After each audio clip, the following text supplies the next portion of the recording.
This is Empowering Homeschool Conversations. We want families to come here and gain insightful strategies that empower them to successfully teach diverse learners at home. Hosted by founder and CEO of SPED Homeschool, Peggy Ployer. Our goal is that these powerful weekly conversations will boost your confidence to cultivate the best at-home learning environment for your student.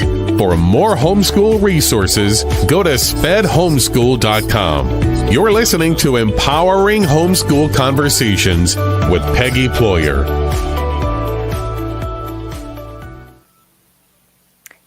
Hi, everyone, and welcome to Empowering Homeschool Conversations. Today, we are going to talk about 5 keys to improve student behavior. And my special guest today is Anna-Lisa Mackey. Anna-Lisa holds a bachelor's degrees in both English and education, and a master's in education. She's been an educator for over 20 years in a variety of school settings. For over 20 years, she's also worked specifically with children at risk for developing serious behavior problems and training and implementing the Paths and preschool programs, which she's going to talk a little bit about today and tell you more about. She's also the author of The Social Emotional Classroom. Welcome, Anna-Lisa. I'm super excited to have you on the show today. Hi, Peggy. It's nice to be here. Thanks for having me. Absolutely. And for those of you that are watching live, just know that you can be part of this conversation by adding comments, questions in the feed. We are broadcasting live right now on Facebook, YouTube, and Twitter. And so wherever you are at, we are happy you are with us, and we would love to have you be part of this conversation. So, Anna-Lisa, as we are getting started, I would just love for you to share a little bit about your background and what got you interested in social emotional learning and helping students with behavior struggles. Gosh, well, I'd have to go back quite a ways, actually, Peggy. I was hired to participate in this program called Fast Track, which was an early intervention program for kids who were at risk of developing serious behavior problems like conduct disorder, oppositional defiant disorder, etc. And so I was hired to be the educational coordinator, which was to work with the schools that the identified students were in. And we did sort of 2 main things on my side of the program. The first was that I worked with the students in a little group called the Friendship Group. And we worked essentially on social skills, emotional skills, helping them to make better decisions and choices, helping them get along better with their friends, helping them calm down, all of those sorts of things. Right. And then the other aspect of my job was to help the school implement a universal social emotional curriculum called Paths, which stands for Promoting Alternative Thinking Strategies. And so that was sort of how I ended up getting involved in social emotional learning. And what I found was I really enjoyed watching the teachers implement the strategies and the program in their classroom and seeing such a dramatic change in the students. Wow. Seeing how they were able to, really little children, be able to stop and calm down and make better decisions and choices, know how to make friends and keep friends, how to initiate play with another child. Because you think initially that you think as a parent or a teacher, anybody who's, working with children, you think to yourself, gosh, I would think that they would know how to do that sort of just innately. They don't. I remember my very first teaching job. It was teaching in a school, and it was a combination of kindergarten, grade 1 and grade 2. And my very first day, I said to the kids, "Okay, guys, line up at the door so that we can go outside for recess." And I turned around to grab my coat, and I turned back to the door, and they were just all kind of milling around. And it's at that moment I realized they don't know how to line up. They don't know what that means. Right. And I just assumed that when you said line up, they would know that. So, it was a real eye-opener for me that a lot of things that you sort of assume you know how to do, Mm-hmm. children would know how to do. And in fact, that's not true. You have to actually teach them how to do those things. And as parents, I'm sure everybody realizes that it might come as a surprise to them too at times, right? Like, oh, I didn't know you didn't know how to do that. Right, exactly. Yes. Yeah, They kind yeah, of catch us off guard and then we don't know what to do. We kind of react. But yeah, yes, and yeah. it goes back to are we thinking, have we taught this or are we assuming? And I love that you use that word, assuming, that that was just part of something that was already learned or innate that should have been there in the first place. But everything is learned. But I think a lot of times Everything is learned. they'll pick it up without the, the focused teaching component part of it. Hmm. And I think just for some kids or some experiences, maybe all the kids in that classroom just had never experienced that. I think maybe from our generation, we Hmm. got more of that lining up type of thing, taught to Hmm. us, Yeah, maybe at a younger age too. And so yeah, there's just so many components involved in there that we can miss if we come to a lot of assumptions. I agree. And I think, the thing that really is a big takeaway for me is a lot of children, when you see them misbehaving, it's oftentimes not, it's not, it's not because they want to misbehave. No Right. child wants to get in trouble. They don't want to misbehave. It's not, it's not an active thing that they're trying to do. It oftentimes comes down to a lack of skill, a lack of learning, a Yeah. lack of understanding, and a lack of practice enough so that they Hmm. can do what you're Right. asking them to do. And I think a lot of times as adults, like again, going back to, we assume that they know how to do this, and we assume that just they should have, or they should have picked it up by watching other people do it, or Right. watching us do it, or watching their siblings do it, or their other students around them. And that's Hmm. not always the case. Not Right. always every skill is intuitive, and that you can just sort of pick it up by watching other people. Hmm. Yeah. Sometimes we have to be very direct about Hmm. what we want our students to learn, or our children to learn, and have conversations with them about our expectations, about how to go about doing something, Yes. and what they can expect. Yeah. Oftentimes, we'll, as Hmm. adults too, will throw them into a circumstance and think they should just swim, right? Right. Um, Not that's always. not the There's case. a lot of No, sinkers out there. Yes. that's right. That's right. I have an example of that when our Hmm. youngest was quite young, well, very young. She was very young. She was about maybe 18, 2 years old, about two, I would think, 2 years old. And I thought to myself, I've got to run to the grocery store and, get some groceries for Uh-huh. dinner and family, right? And I had picked her up from um, her preschool. And I thought, I'll just run to the grocery store. And so I pulled into the parking lot, got her out of her car seat, plopped her into the little cart, the grocery cart, Hmm. and zipped into the store.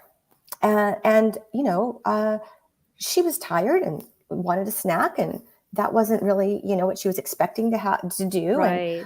here, all of a sudden, we're in the grocery store now, and she's not real happy about sitting in that cart. And I didn't really talk to her about what the expectations were, how long we were Yeah. going to be in there for, or anything like that.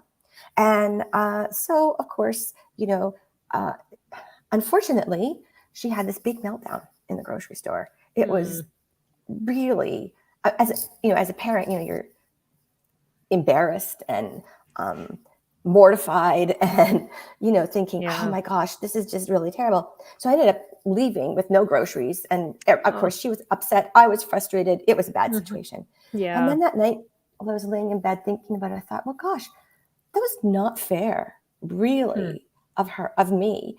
I didn't talk to her about it. I didn't talk about expectations. She didn't know what was going to happen. And, Right. she had some big feelings about about the situation that I wasn't really respecting either. And the next thing you know, things went badly. Right. So the next morning when I woke up, I said to her, hon, I need to apologize because I think we had a bad experience yesterday. And I know that you are really capable of going to the grocery store and doing a really great job. But let me talk to you about what the rules are, right? Yeah. And so, we talked about, well, when you go to the grocery store, when you're little, you sit in the cart. And you don't yell when you're sitting in the cart. You talk with a quiet voice. And you don't grab things off the shelf because, they're close to the shelf, right? Right, exactly. And so we talked about that. And then, a couple of days later, I said, let's go to the grocery store. And so on the way to the grocery store, we talked about what it was going to look like. We talked about the 3 rules. I got her out of the car, and as we're walking, I'm holding her little hand. Every time we took a step, what's rule number 1? We sit in the cart. What's rule number 2? We don't yell. What's rule number 3? We don't grab things off the shelf. Great. And then we got to the carts. It plopped her in. I said, great job. Rule number 1, check. Right. And then we're in the store. I also realized you can't get a full cart of groceries with a 2-year-old. Right. So only get a few things. So those were some rules on your side too. On my side too. Yes. Yeah, exactly. Yeah, exactly. And then, we got the groceries. She did a great job, went through the checkout line. On the way back to the car, I said to her, I am so proud of you. You did a great job. You're an awesome shopper. Little grin from ear to ear. Yeah. I think that's sometimes what happens. We don't prepare them. We don't take into consideration, the big feelings that they might be having at the time.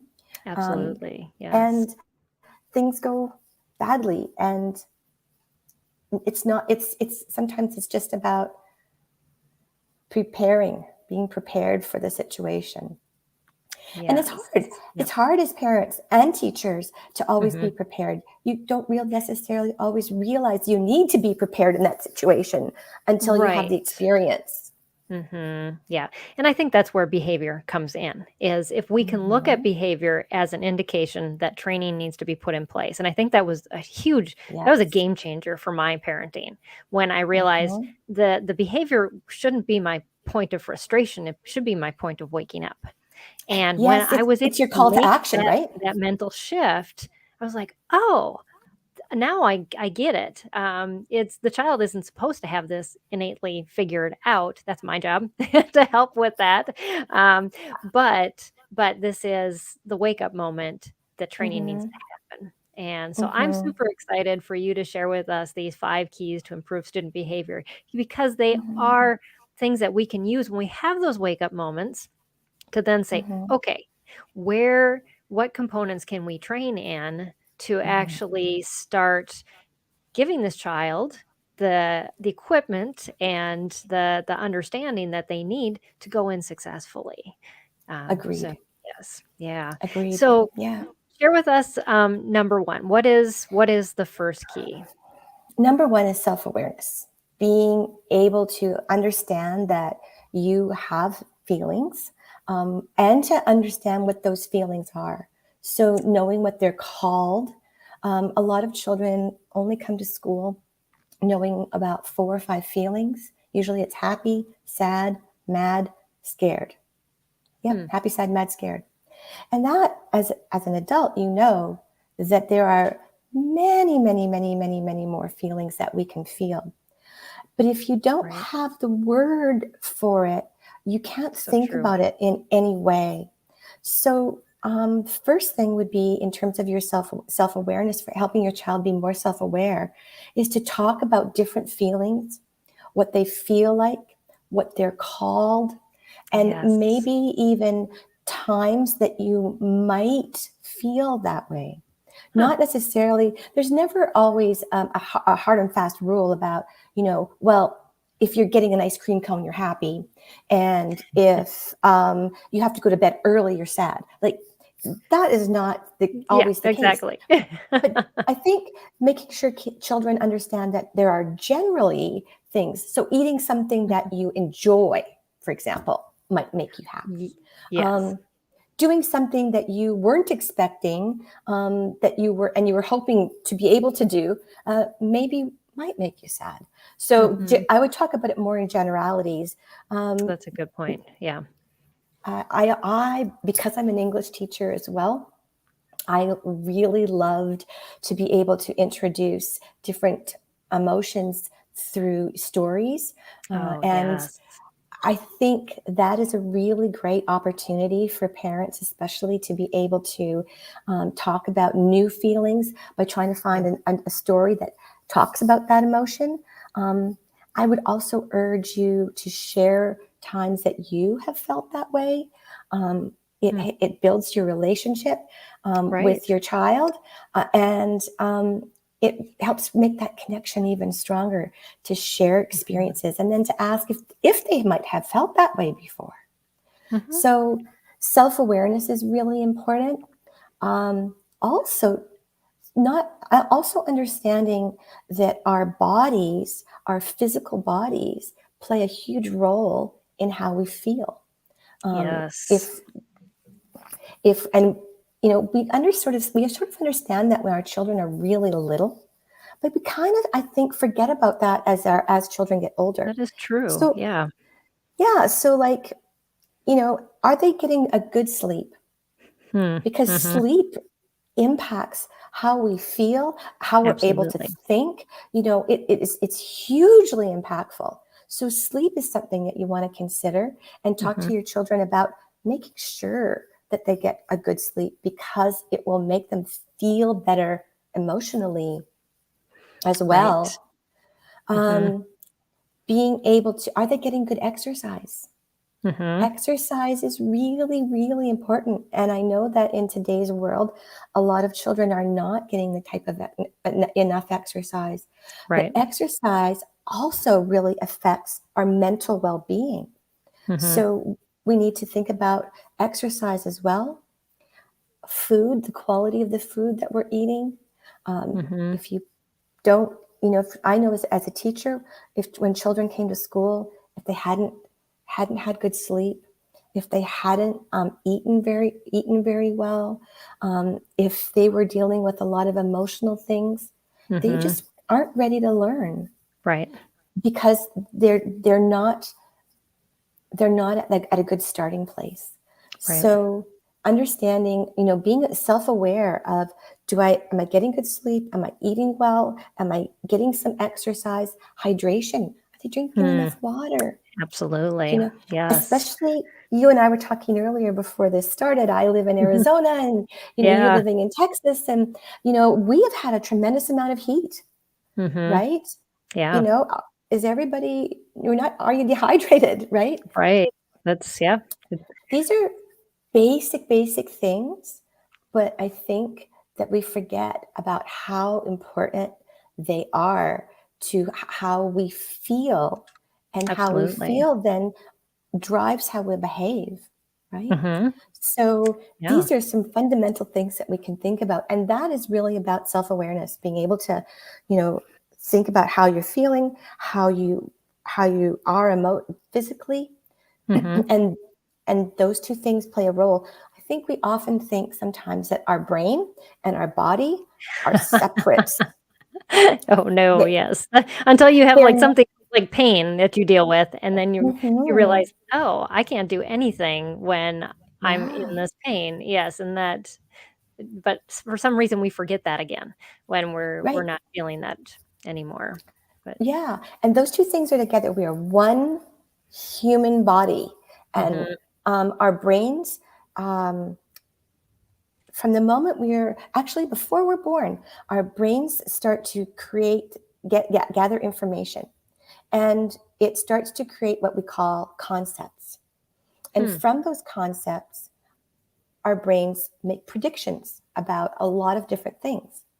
And yes. from those predictions, some of those predictions are emotion, but all Hmm, that information that goes into these concepts, it's our past experiences, our present experiences, and all of our information from our body, which is called allostasis.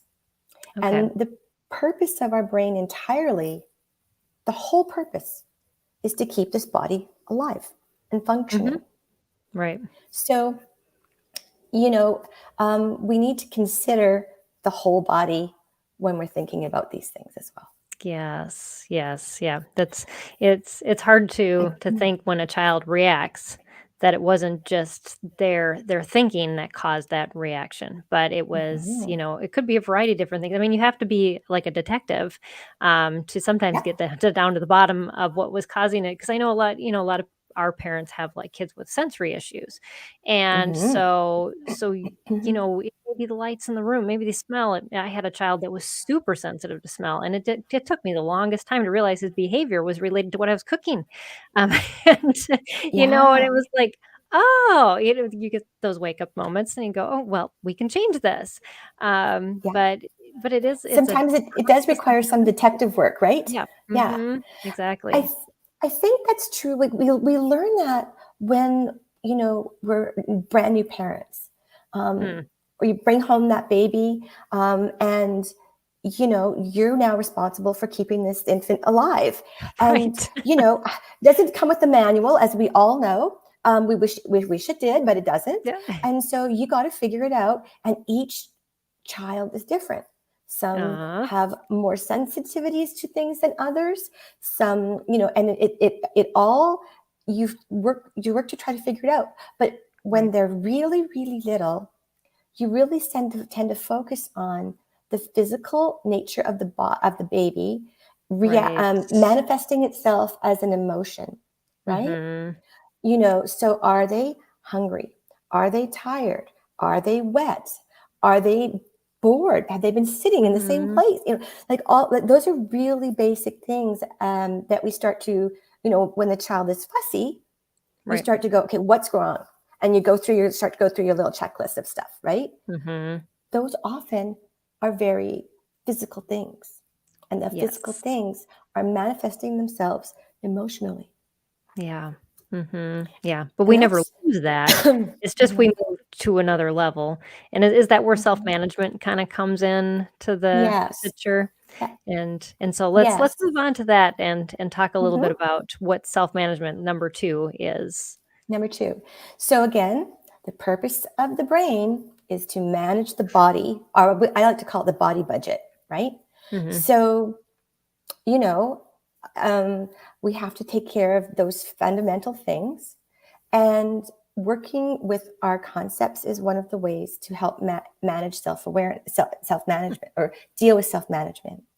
Um, I always suggest that you have a structure for teaching your child how to calm down and then move into a problem solving strategy. So, there's lots of different options out there, but the Right. basics are really this. You want to help your child stop, Mhm. calm down in some way. Oftentimes, it's taking a deep breath. It might be going and sitting in a quiet place. It might Mhm. be, if they're really, really upset, you might want to give them some opportunities to get that physical frustration out, like maybe punching a pillow or going Mhm. for a walk or listening to some music. There's a lot of different ways that you can help your Yeah. child calm down, and you need to, and it's great to be able to um, figure out what works for them, Yes. and Yep. not in that, and have a couple of different options, because what might work at home might not work out on the playground. It might not work at the mall, That's a good point. or Yes. so, because different areas, there's restrictions in what you can do, Mhm. can and can't do. So having some different choices for the way that they can calm down is really, really helpful. Yeah. If you choose breathing, I would encourage you to teach them breathe in through the nose and out through the mouth. When Mhm. they're little, you can teach them to smell the flower and blow out the candle.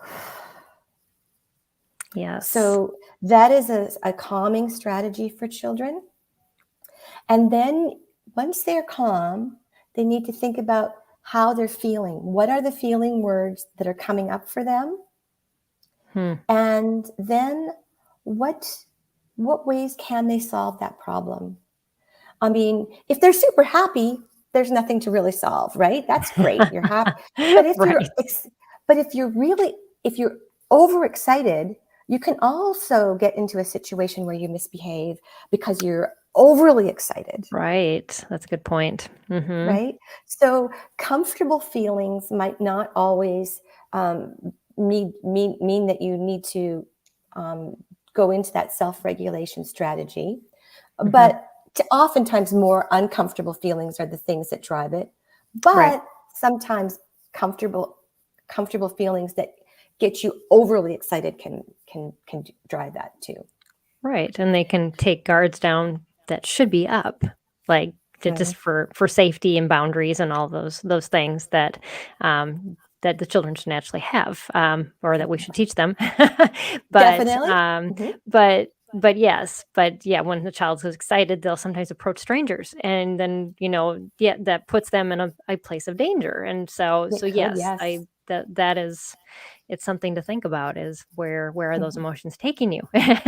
Yeah, So, absolutely, absolutely. And what are you what are the decisions that you're making as a consequence of mhm, those emotions? So mhm, then the next thing is, well, what can you do to solve this problem?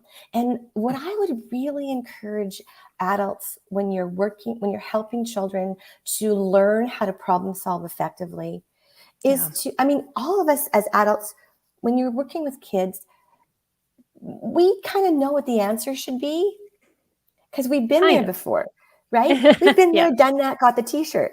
But mhm, kids can't learn very well if we're constantly telling them what to do.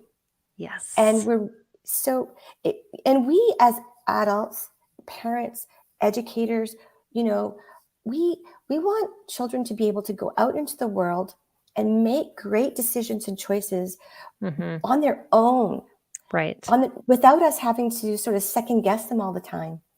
And mhm, they're never going to be able to do that if we don't give them a chance to right, to to problem solve. And when kids are learning how to do that when they're really little, they're little kid problems. They're not giant problems. They're not yes, catastrophic yes, that's problems. so good. Mhm, So you want them to start with the little problems and build, because yeah, adult mhm, problems can be really hard. And right, and you we don't want want that to be their them. first decision-making process. Yeah, yeah, exactly, right? Like you were talking about how your daughter's gone away to college, and gosh, Mhm, you don't want that to be the first time she has to make a decision on her own, right? right, exactly, yes. Yeah, yeah. So when we're getting to that step of what can I do to solve that problem, we Mhm, really want I really would encourage you to listen to the different choices that they might come up with, yeah, and then have them ask the question, is this going to make the problem better, or is this going to make the problem worse? right, And if it's mm, going to make the problem better, that's a reasonable way to solve the problem. If it's right, going to make the problem worse, it's probably not a good choice. And then we mm, can sort of cross that one off the list. I would encourage you to give them a chance, though, because sometimes they might come up with a solution to a problem that we would have chosen, right, but maybe it works for them, right? mhm, that's so And true. Yep, you're trying to also, when you're giving them an opportunity to problem solve, it also builds their self-confidence and self-esteem and belief in themselves, that absolutely, they can solve problems themselves. They are competent individuals. They're capable, and mhm. they know how to do this. They got this, Yeah. right? Yeah. That's Mhm. And that that's the confidence, message that we want them to give. underlying confidence is so important, and you can't teach that. You have to continue, to allow that to progress, and so just by providing those opportunities, you're building that ability in themselves to say, I can make good decisions. I can Yeah. figure out how to solve these problems. And they're not going to go in with as much anxiety. I think we see so much anxiety in kids Yes. because we do take that decision making ability away from them, and we just tell them this Yes. is right and this is wrong.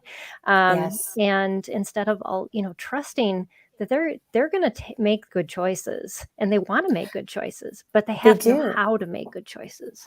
And Right. that's a lot of trial and error, It's unfortunately, as all it of us is. have probably learned in our lives. It is. It's a lot of trial and error, and it starts when they're really, really little, Mhm. really little. I mean, as when we're working with little children, we often give them, we'll give them two choices. You can do this or you can do this, but we're Right. giving them an option. And Mhm. as they get older, we want to maybe take a step back from giving them the choices and let them come up with some choices on their own that Yeah. might work. Mm. And Mhm. then, and again, that question of, is this going to make the problem better or worse? That sort of provides the little guide rails, but Right. it still allows them the ability to be engaged in the process of making the Mhm. decision. We're not telling them what to do. We're Mhm. allowing them to make the decision with support. And I Yes. think Absolutely. that, Yeah. Mhm. because we at the end of the day, as they get older, we want to be able to, you know, take a step back and allow them to make those decisions and choices on their own. Absolutely. And at the same time, we still want to be there for them if they need something. I know, like I said, I have our three girls are they all are on their own now. You know, they have families. They're living all over the world now. They're doing their own thing, but I still want them to be able to come and talk to me about something if they feel they need to, Yeah. and at the same time have the ability to feel that they have the confidence Mm. to be able to make the decisions that they know they need to. Right. Yes. So that's Absolutely. part of that's definitely part of self-management. Mhm. And going back to the self-awareness piece, knowing what you're feeling when you're feeling it is key, because if you remember when I was talking about the steps to problem solving, Mhm. asking how I'm feeling about the situation is crucial. Yes. So those Mhm. two things are very intricately connected, right? Absolutely. Yeah. And then the next step you talked about is Mhm. social awareness. Right. And so Mhm. how do we then move towards that? So social awareness is really kind of being aware of other people, that Mhm. we all don't think and feel the same way about stuff. And Absolutely. you know, it's interesting as children. When you start off, like when you watch your children grow, you realize that there's a point at which they recognize that other people don't think the way they do. Right. And that's often where you go from when the children are doing that parallel play kind of thing, where they're sitting Mhm. side by side and kind of playing, to when they sort of face each other, and start to try to interact with each other. That Right. When that happens, that's when all of a sudden there's some, you know, discord. And the reason there's Yeah. discord is because they're learning that not everybody thinks the way they do, Yes. Yep. right? And that can be upsetting, but it's a huge learning opportunity as well. It's necessary, right? Mhm. Because we don't live in isolation. I mean, we Right. all know what that was like the last few years, Right, living in exactly. isolation, and how hard that really was for everybody, right? Mhm. We live in we are social beings. We learn to be social, and we depend on our social nature for a number of different things. Yeah. So social awareness is key. We learn to be social, because of the parent, the caregiver infant bond. Hmm. Um, that bond teaches the infant that another human being helps to regulate their body. The caregiver teaches them when to go to sleep. They feed them, they clothe them, they change them, they regulate their body heat. Are they warm? Mm. Are they cold? We learn that socialization impacts our bodies, which Yeah. also impacts how we feel. Mm. So Mhm. social awareness is extremely, extremely important. Yeah. Now, how do we interact with each other? Well, we learn that not everybody's the same, and we have to start trying to respect how other people think and feel Right. because of our social nature. Um, it's one thing I really want to highlight here is that oftentimes we think that we can read people really well, you know, just Right. because someone has Unfortunately, it's a lot of yeah. reflection off of us that we're Mm. reading.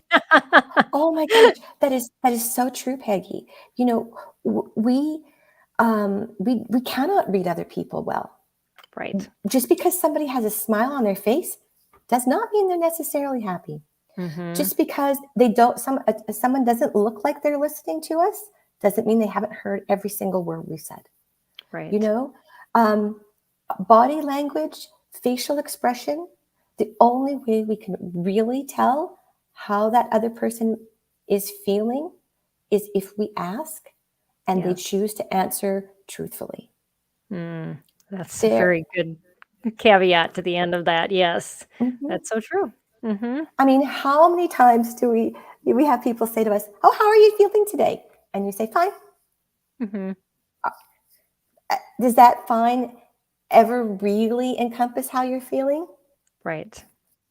You know, so social awareness is really important. It's also social cue, like knowing sort of how to interact in social groups. That can be difficult for some children. And Mhm. that often takes a lot of practice and support. So getting Yes. a chance to be in groups, I know sometimes um, parents might feel that because their child struggles with that, that they'll just remove them from that situation so that they don't have to struggle. Hmm. And while I understand that desire to protect your child and to um, prevent them from feeling strong, uncomfortable emotions, um, it's really important for them to learn how to be social. Hmm. And so we have to find ways for them to be able to enter social situations and learn how to interact well. Um, that can be uh, that can be managed for them. Mm. Maybe not throwing them into a group of 20 kids, that might be too hard. Right. But Yep. maybe setting up a play date with another child with some Mhm. support. And when they, get a little bit of skill in that area, then, you know, add another child to the group. Slowly, Right. slowly put them into situations where they can flourish Right. and grow from those experiences. Yep. Um, but Yeah, I I think would, that's so true. That's it, yeah. we just kind of it's we imagine socialization is a one type of category. It's, a child in a group of 20 to 30, and yet it can be Mm, with one friend. And as mhm. we become adults, I think we're more involved in those types of interactions as the one, two, three people, not groups of 20. That's more rare. But those are the skills we're going to use longer anyways. And those become more Mhm. personal and more deep, and that requires, I think, even more social skills Yeah, than functioning in a large group type of setting. But it's right. it's nice to think of, yeah, that it's all Mhm. encompassing social. That social awareness can happen in a variety of different settings, and Definitely. have to learn all those skills from front to end. Definitely. And I think the other piece that I would like to maybe mention is, oftentimes, we do these play dates now with kids where you have, the children sitting there and they're playing in front of the parents. Hmm. When I was a child, when I went, I didn't have, there was no such thing as play dates. Not Right. at all. Oh, no, I no. just, when I, Went when to I the wanted to neighbor's house? play, yeah, knocked on the door. Yeah, Can Peggy come out and play? Right. right. Yeah. And then you went out and played and your parents Mhm. weren't standing around watching you play. Like Yeah. Mhm. you figured that stuff out on your own. And today it's different. Yeah. But what I think is happening is parents are interjecting themselves into that play so much so Yes. that children aren't learning the skills. So when you're sitting there having a cup of coffee, and you're with another parent, and the children are playing in front of you, when they have a problem, what do the parents do? They'll jump right I in mean, right away. Yeah. jump right in and fix the problem, Mm, right? What I'd like the parents to do while they're sitting there, have a couple of sips of coffee and see if the kids can solve it themselves. yeah. If they can't solve it themselves, then do the problem solving strategy that we talked about. Hmm. Get them to stop, calm down. How are they feeling? What is the problem? Right. How could they fix it? What will they agree to? And then give it a try. Yeah. I found the And same to be true even with sibling relationships, with definitely. a lot of parents will just Mhm. jump in and say, "Well, my kids are always fighting and it's aggravating me." And it's like I taught my kids a long time ago. This is called the stop rule. We used in our house and somebody had to say it. And if you didn't stop the situation and I had to get involved, you sat in two chairs in the same room and I left again. You have to Yeah. solve the problem. I don't Mhm. want you hurting each other, but this is your problem. It's not mine. And wow, did that make my kids learn how to get along. Yep. And we don't think about that, but it's not so much about me teaching. They have to learn how to work with each other. They do. They absolutely do. Is You know, such an and important skill. and I think that as we think that little children can't learn this, they're not ready to learn this. They can. I've Mhm. seen Oh, yeah. children, as young as in you know um, kindergarten, Hmm. be able to stop and go through that process because they've Hmm. been taught it how to do it. They've gone Right. through and had lots and lots of practice, and Yep. then they're able to do it Important. for themselves. I've Mm. had little kids go, you know what? I think you need to stop and calm down. They'll tell their friends, That's right? great. Yep. And the next thing you know, like they're problem solving and they're working with each other because they have a Yeah. structure that they know and they're used to using it, and it works and it makes Yeah. them feel that it builds their self-esteem. Mhm. Yeah, absolutely. Yeah. And that really takes Yeah. us into that next key is that those Mhm. relationship skills. Right? Exactly. Yeah, exactly. How do you work with other people? And that is also, about how to be a good team, participate on a team, how to be a good Right. leader, how to Mm, be, how to win graciously and how to mm. lose graciously. All of those Yes. kinds of things. Um, you know, I see a lot of times in um, phys ed classes or activities, that sports activities, um, Mhm.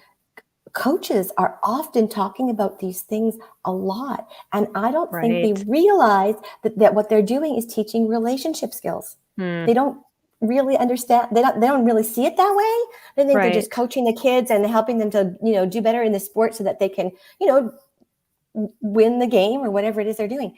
But Right. what they're really doing is teaching them how to get along with each other, how to Mhm. work well with each other, how to be Exactly. successful together. So Mhm. those skills are crucial as well. And Right. I really think that it's important for children to be able. I mean, we as adults, when we're working, we don't often work in isolation either. We work Yeah, on teams, absolutely.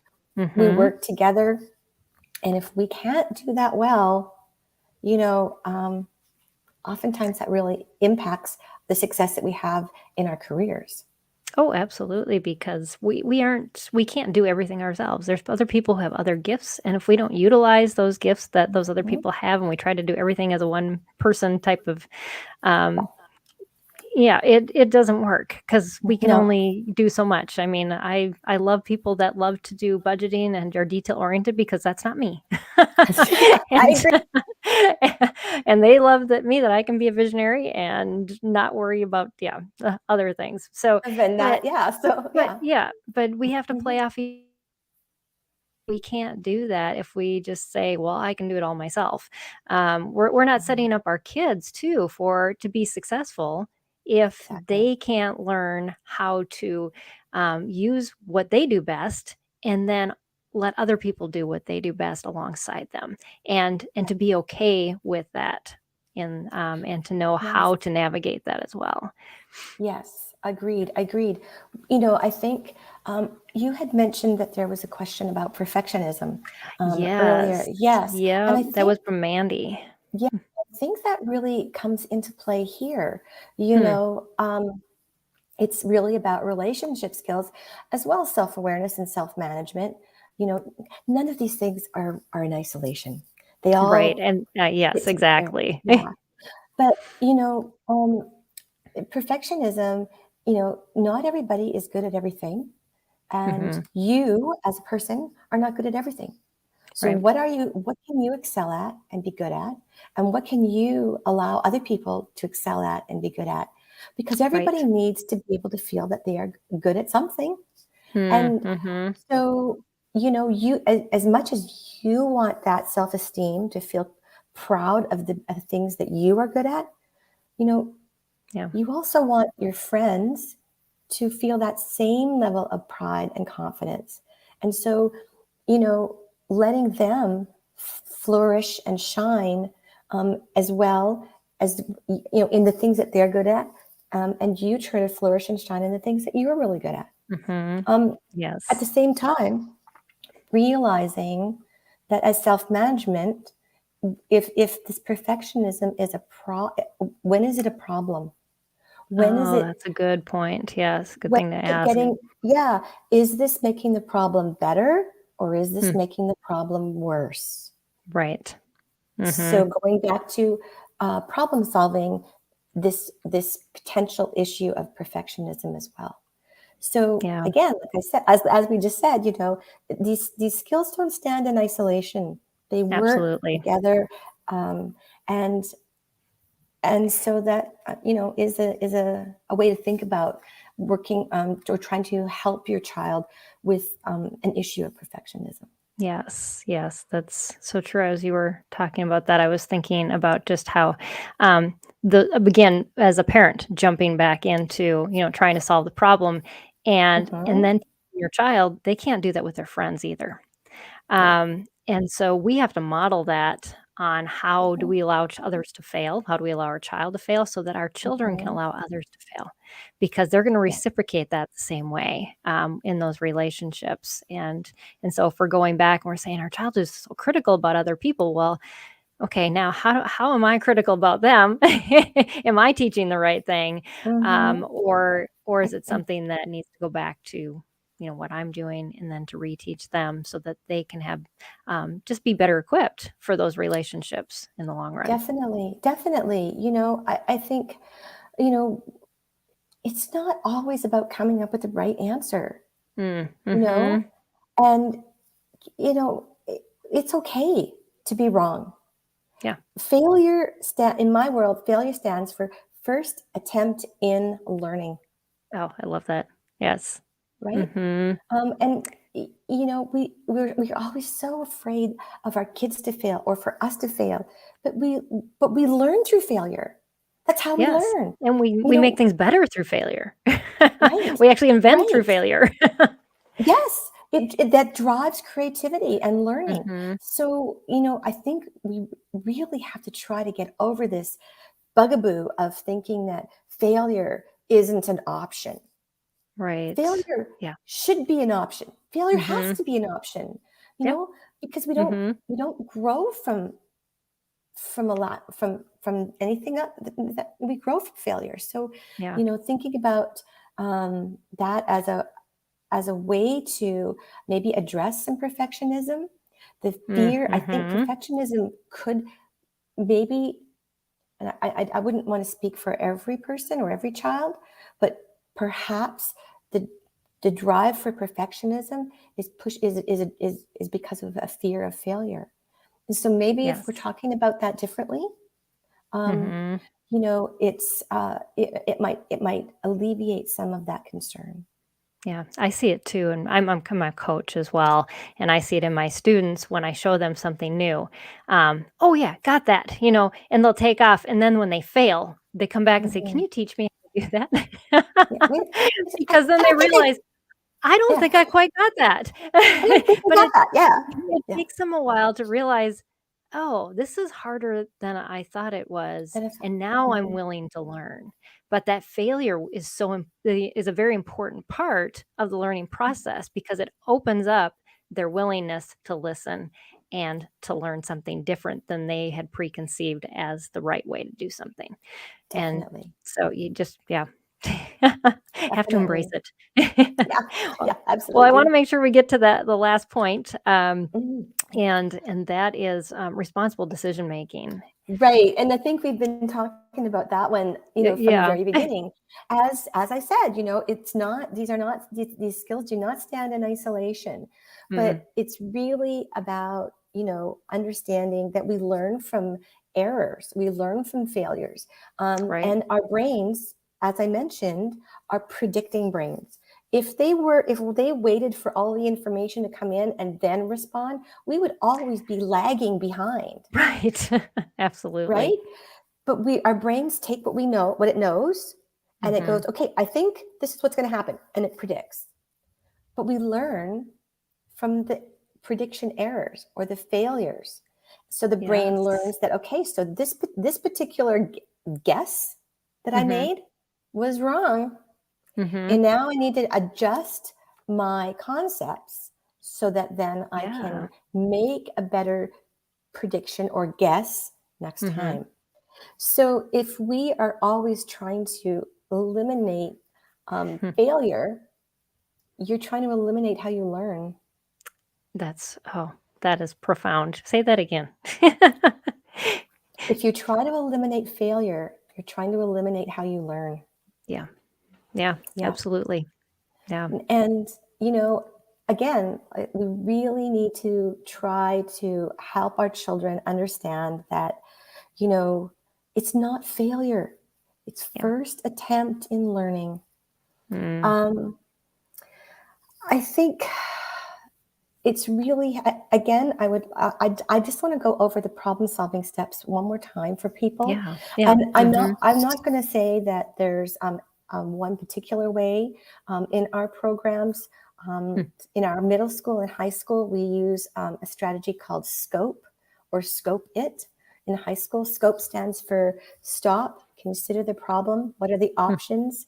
Then you make a plan Hmm. and you evaluate it.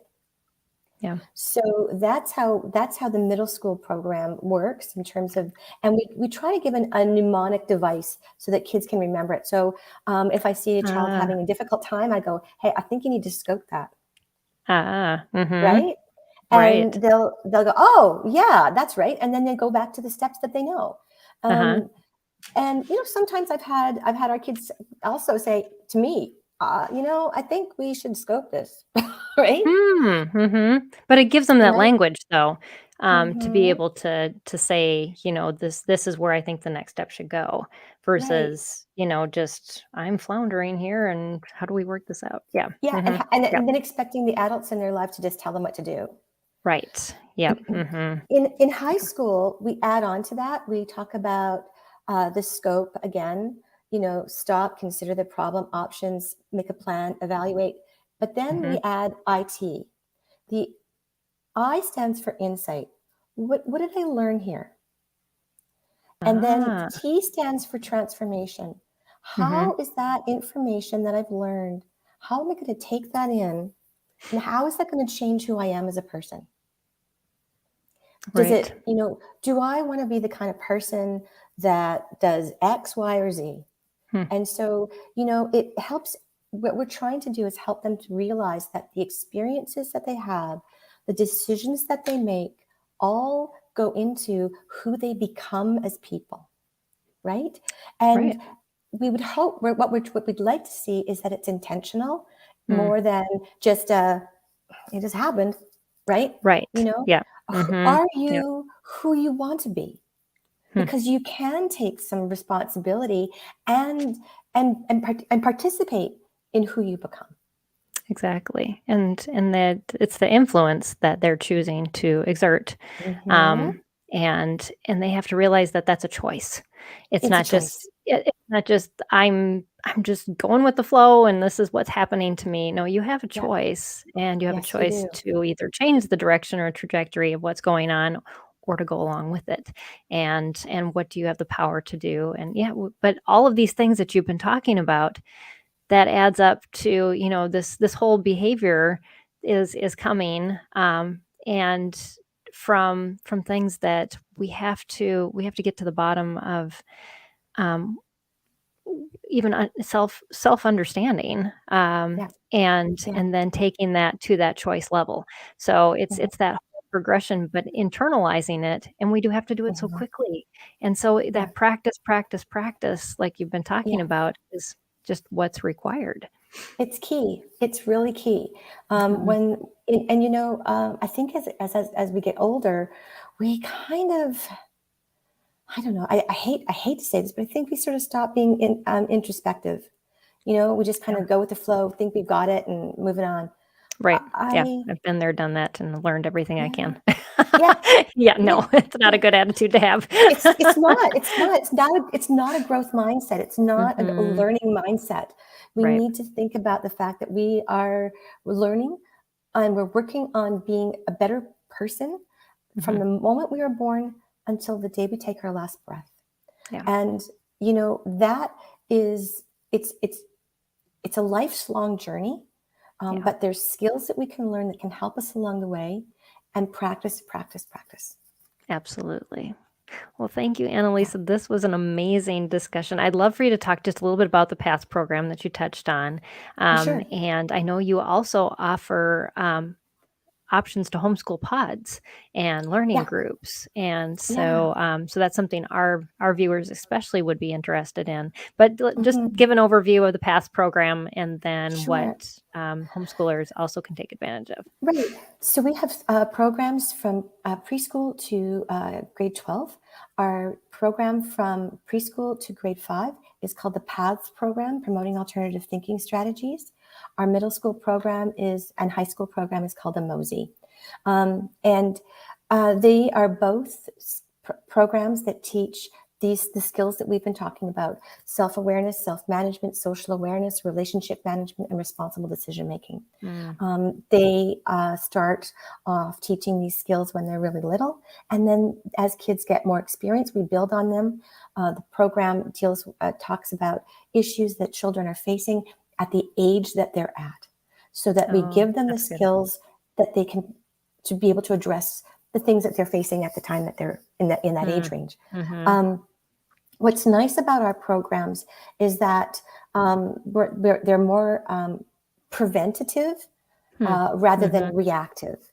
So we start off by teaching them about emotions, their emotions. We start off by giving them a self-regulation strategy so that when they Mm. have these issues, they Right. already have had the skills. We've already talked about them. And now when they come up against some of these things, it's an opportunity to practice, not a first Yes. opportunity to learn the issue, learn the skill, and then Mhm. have um, then have less than optimal results.